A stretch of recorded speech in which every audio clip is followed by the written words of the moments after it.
Saudação de paz, estamos aqui para mais uma videoaula da Escola Bíblica Dominical, quarto trimestre, e eu quero perguntar a você que nos escuta, que está nos acompanhando aí, a maldição, existe a maldição hereditária?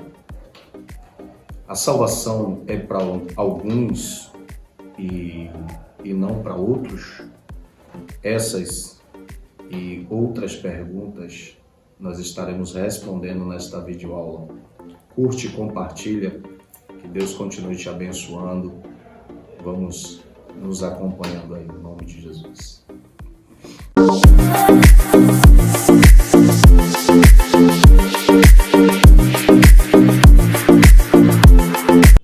Estamos aqui mais uma vez, que Deus abençoe, saudação de paz. Que Deus abençoe a sua vida, a sua casa, a sua família. Estamos aqui para mais uma aula, nesse quarto trimestre dessa lição de número 7. E o tema dessa lição é a responsabilidade individual. Vamos estar tratando de um assunto pertinente para os nossos dias de hoje, até mesmo por motivo de algumas linhas de estudo, que estão sendo disseminadas no nosso meio. A lição de hoje, a leitura em classe, está inserida no livro de Ezequiel, capítulo de número 18, versículo de número 20 ao versículo de número 28. Nós vamos estar tratando da responsabilidade individual de cada um. O primeiro tópico dessa lição, ela fala sobre a máxima usada em Israel, ou seja, o primeiro subtópico do primeiro tópico fala: os pais comeram uvas verdes e os dentes dos filhos se embotaram.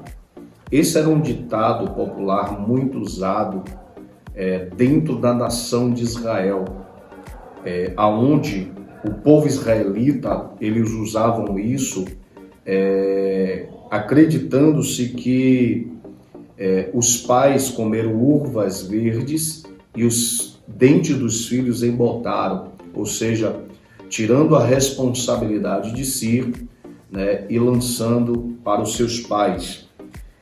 Se baseava numa interpretação equivocada sobre o terceiro mandamento do Decálogo, que está em Êxodo, capítulo 20, versículo 5, que nos diz assim: não te encurvarás a eles, nem os servirás, porque eu, o Senhor teu Deus, sou Deus zeloso, que visito a maldade dos pais nos filhos até a terceira e a quarta geração daqueles que me aborrecem.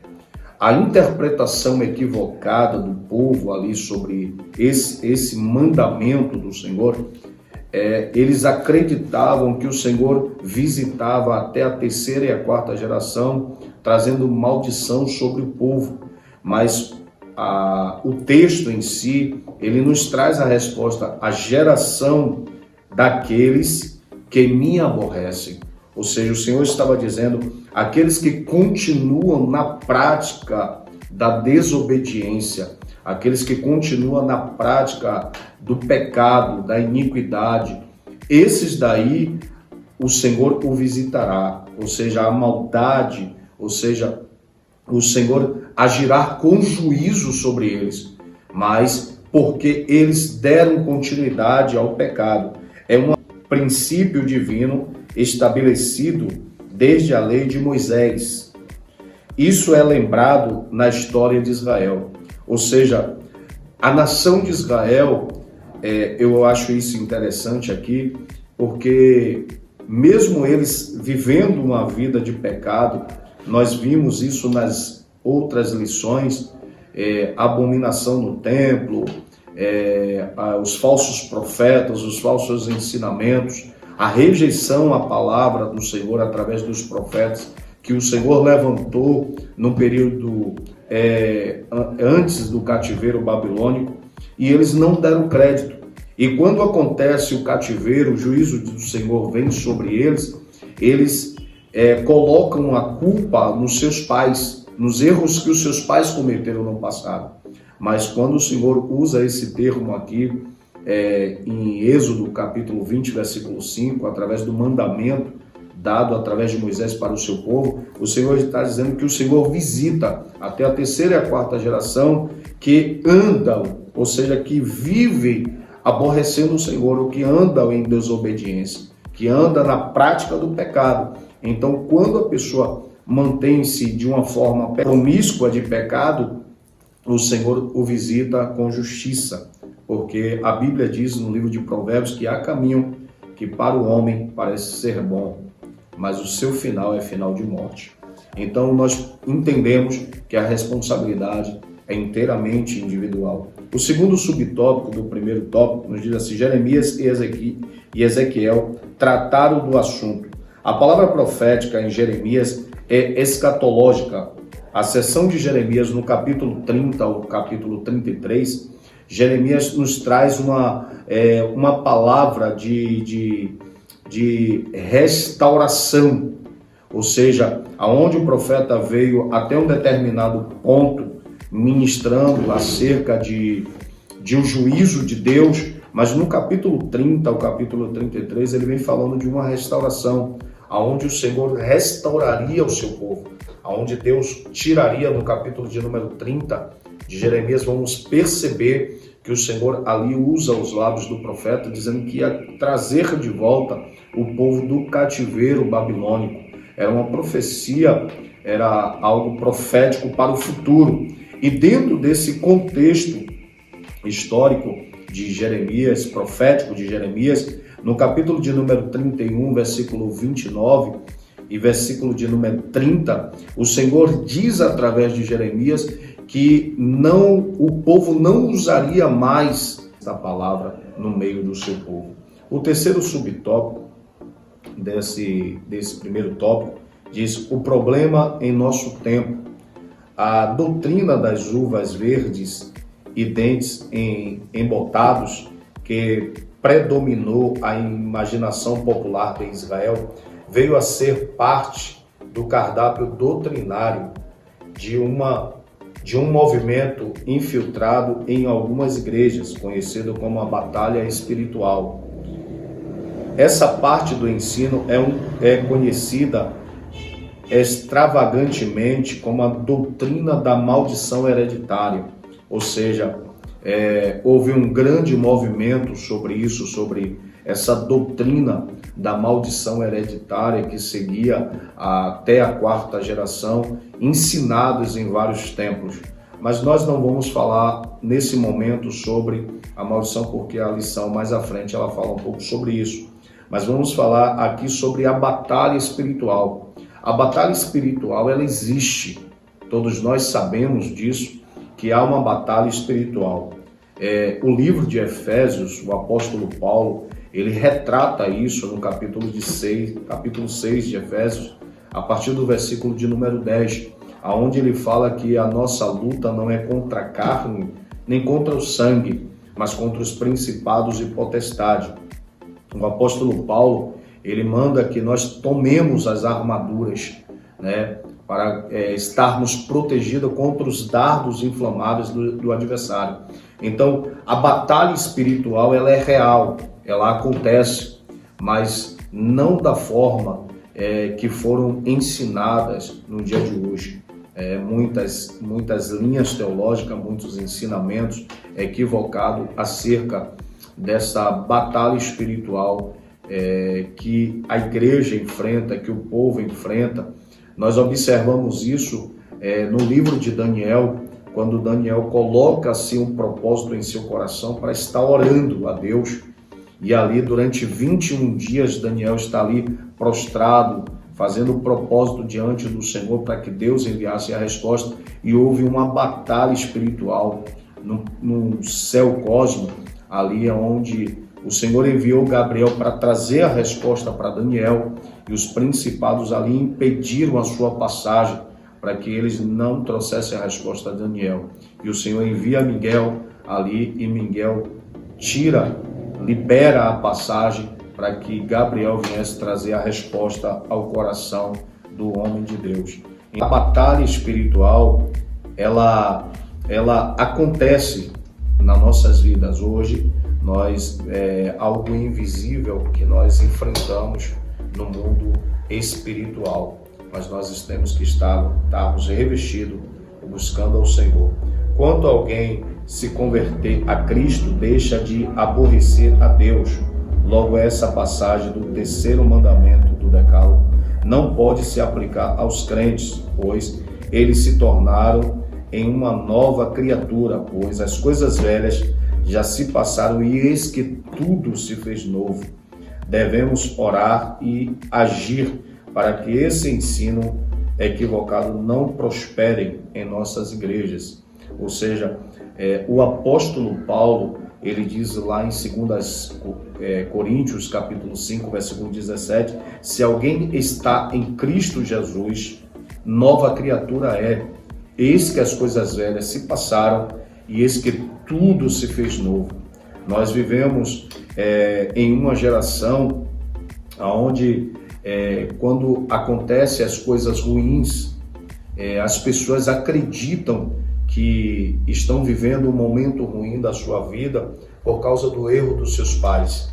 Uma certa vez eu estava aconselhando uma irmã especificamente e eu disse para ela que ela, a partir daquele momento, quando ela tem um encontro com Jesus, a partir daquele momento a vida dela será transformada pelo poder da palavra.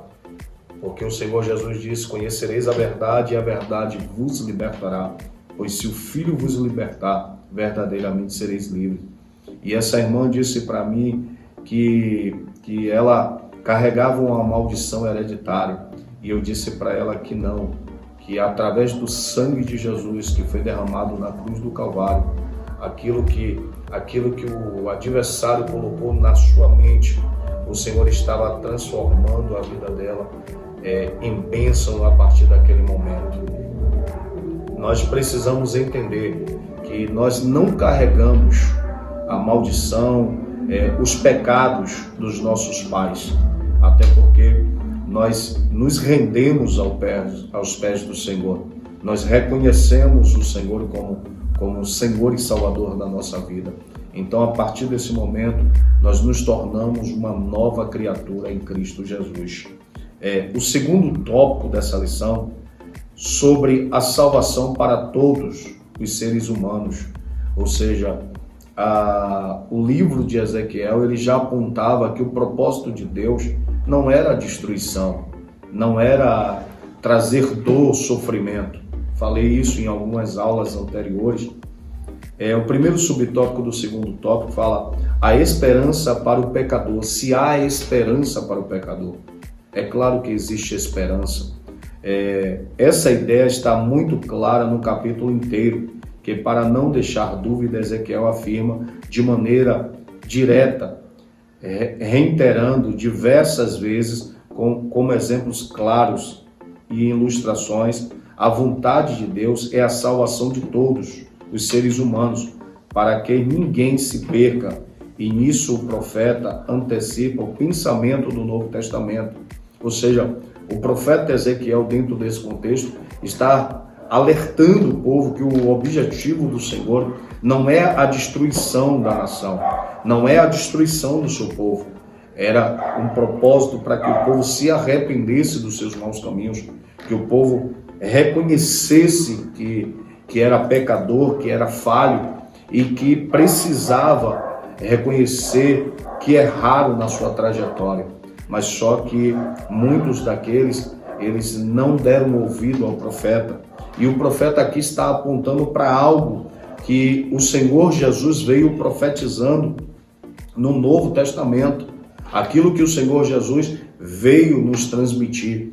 João capítulo de número 3, versículo 16, o texto ouro do Novo Testamento, da Bíblia Sagrada, onde o Senhor diz que Deus amou o mundo de tal maneira que deu o seu Filho unigênito para que todo aquele que nele crê não pereça, mas tenha a vida eterna. No versículo 17 do mesmo capítulo 3, o Senhor Jesus disse: eu não vim para condenar o mundo, eu não vim para destruir o homem, mas eu vim para que o homem fosse salvo por intermédio de mim. Ou seja, o Senhor está dizendo que o projeto da salvação não é para um grupo específico de pessoas, não é para um grupo A, um grupo B, um grupo C. O Senhor está dizendo que o Senhor entregou o seu Filho para que todo o mundo que nele crer não pereça, mas tenha a vida eterna. Quando o Senhor trata a palavra mundo ali, não está falando do planeta Terra, está falando de pessoas.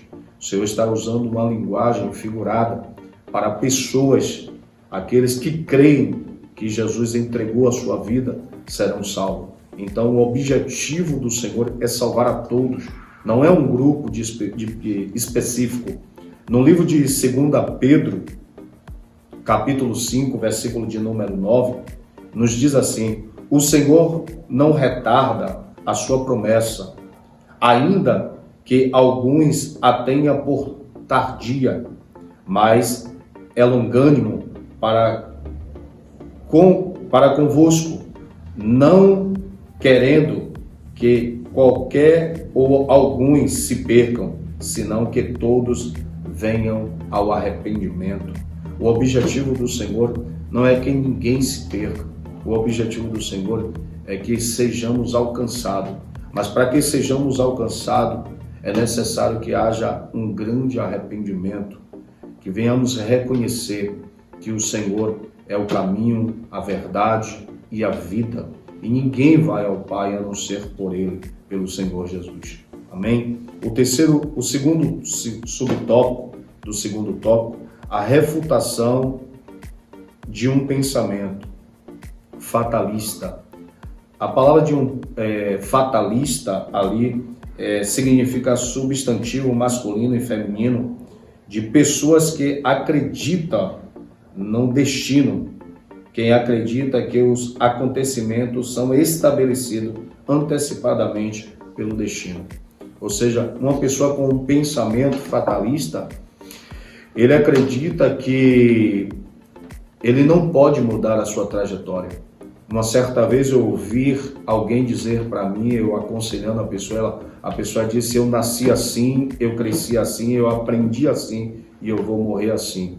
Não é dessa maneira que funciona. Quando você tem um encontro com Cristo, é possível você permitir que a palavra te transforme. As pessoas às vezes não entendem como é que é possível isso.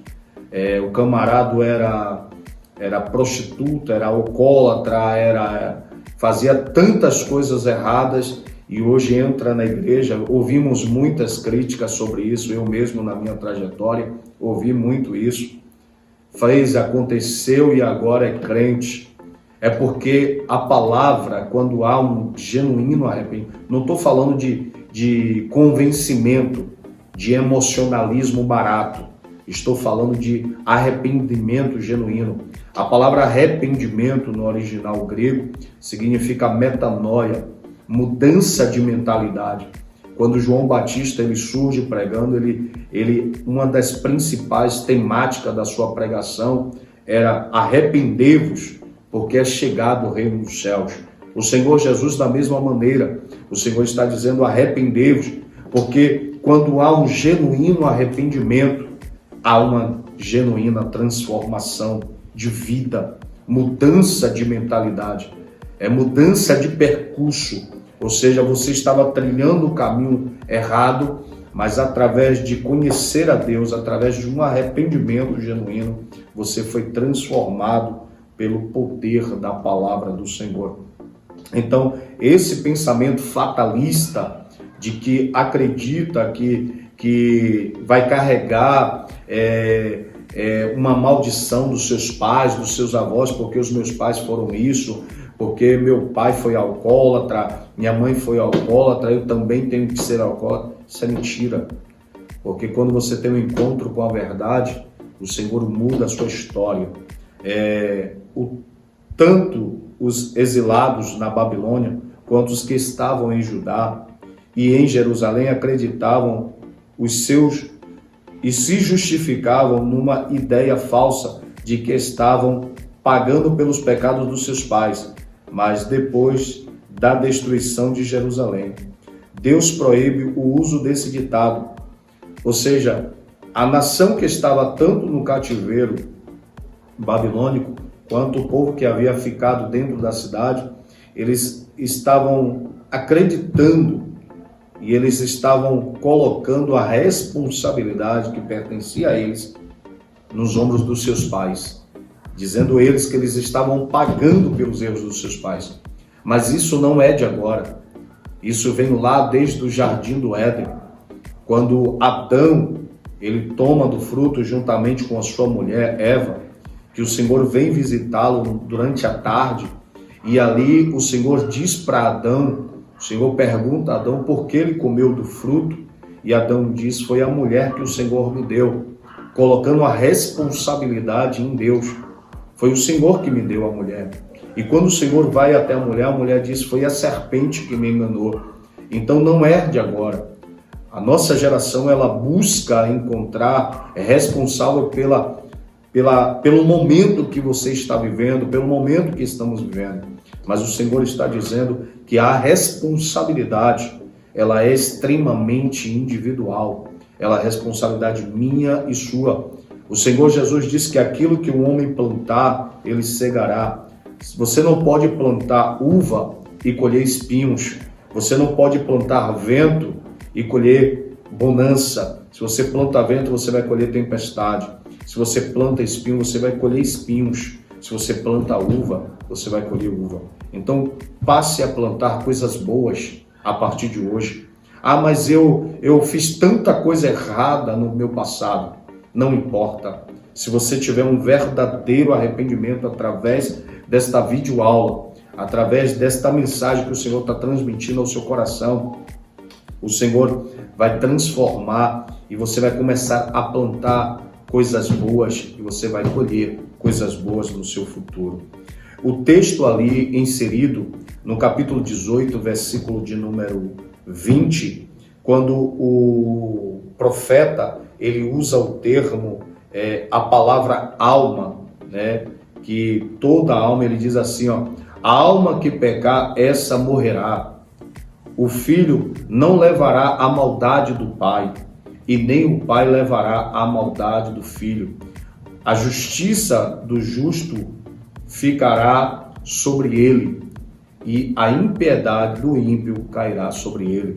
Quando o profeta Ezequiel ele usa ali a palavra alma, ali ele está usando uma figura de linguagem, porque no contexto ali significa pessoas, né? Quando eles dizem assim mesmo, a pessoa que pecar, essa morrerá. Ou seja, aquele que continuar plantando coisas ruins, aqueles que continuar disseminando coisas ruins, ele terá o seu juízo perante o Senhor.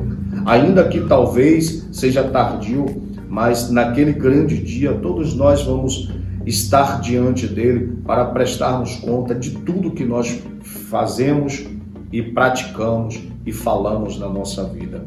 O terceiro subtópico desse segundo tópico fala duas situações no versículo de número 22 e 24. O profeta explica com clareza o oráculo divino sobre a relação de Deus com os seres humanos. Se o pecador abandonar sua vida cheia de pecados, todo tipo de maldade, iniquidade, e se voltar para Deus, tal pessoa é perdoada.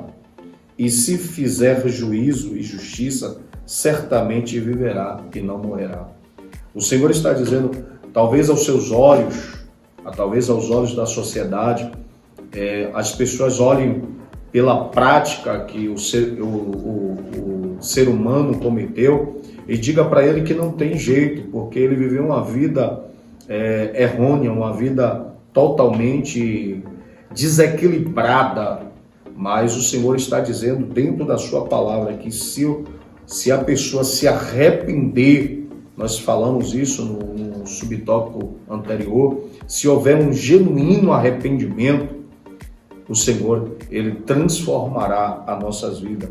Ou seja, o justo se desvia, aí ele usa dois exemplos. Se uma pessoa ruim passar a praticar a justiça, ela sofrerá o juízo de Deus. Aí Ele está dizendo que certamente que não, porque houve um grande arrependimento. Mas ele traz a outra ponta do iceberg. Mas se o justo se desviar da sua justiça e passar a cometer injustiça e iniquidade, e conforme todas as abominações que faz o ímpio, de todas as suas justiças que tiver feito, não se fará memória na sua transgressão com que transgrediu.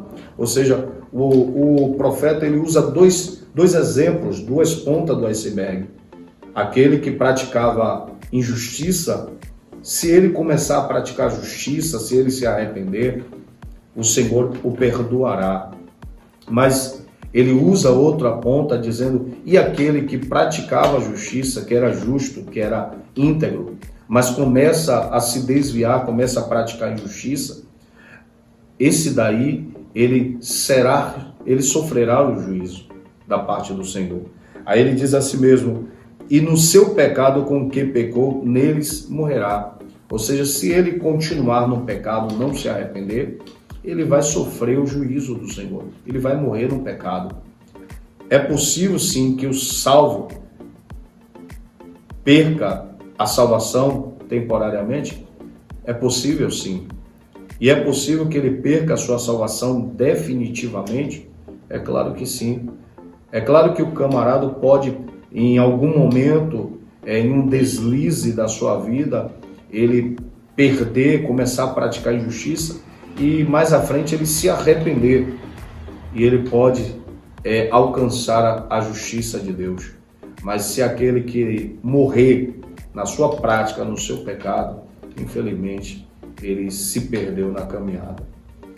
O terceiro tópico dessa lição, sobre a reação de Israel. Uma pergunta retórica, que não requer resposta.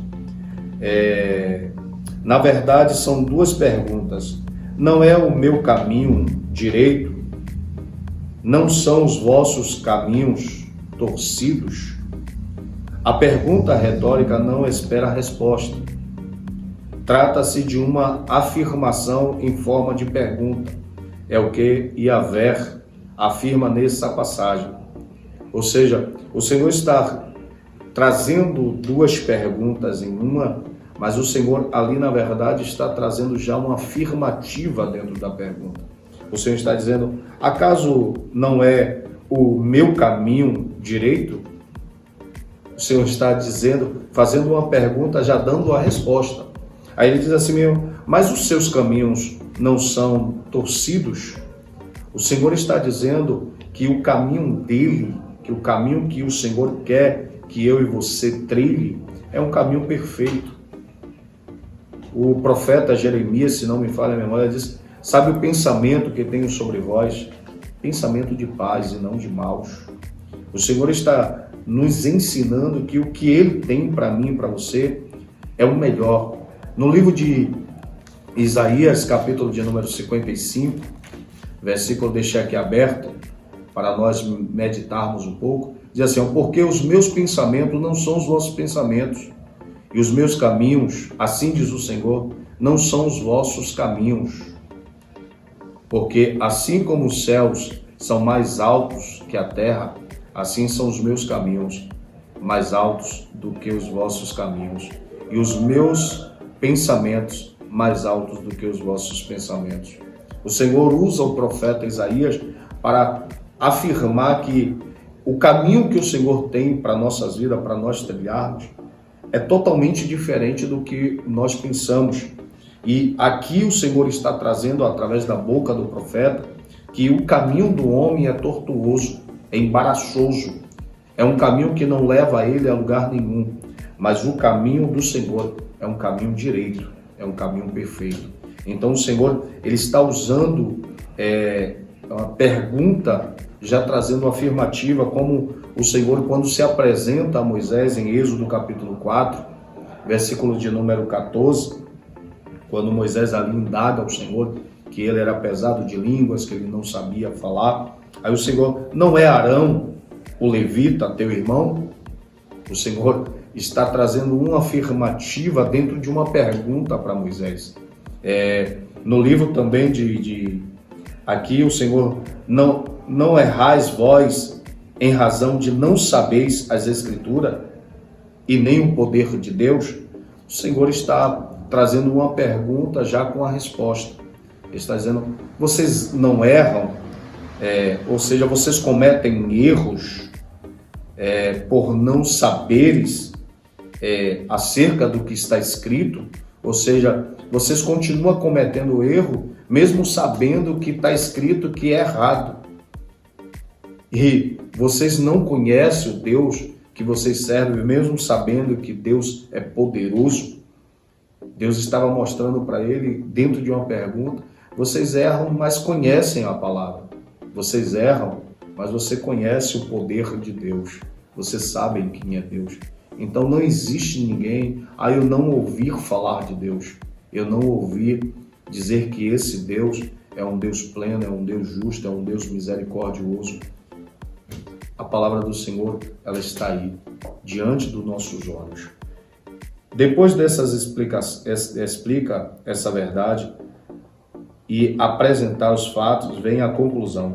O caminho do Senhor são corretos e os do povo são torcidos.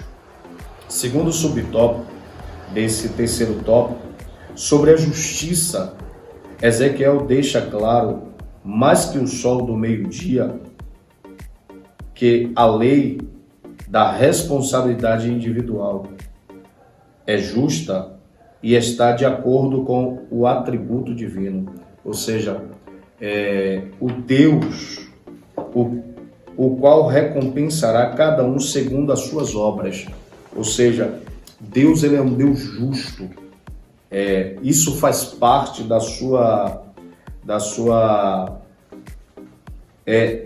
do seu atributo, o Deus justo. A Bíblia declara com todas as letras que somente Deus é justo, considerando justiça como atributo no sentido absoluto da perfeição. Deus é um justo juiz. Está escrito lá em Salmos de número 7, versículo 11. No livro de Tiago capítulo 7, se não me falha a memória, versículo 7 ou 12, ele diz assim mesmo, há um só legislador e juiz. E quem és tu para julgar o teu irmão? O Senhor, ele é o justo juiz. O Senhor, ele entregará, ou seja, ele agirá com justiça sobre cada um de nós. No terceiro tópico esse terceiro subtópico do terceiro tópico, o arrependimento. Deus é justo e misericordioso.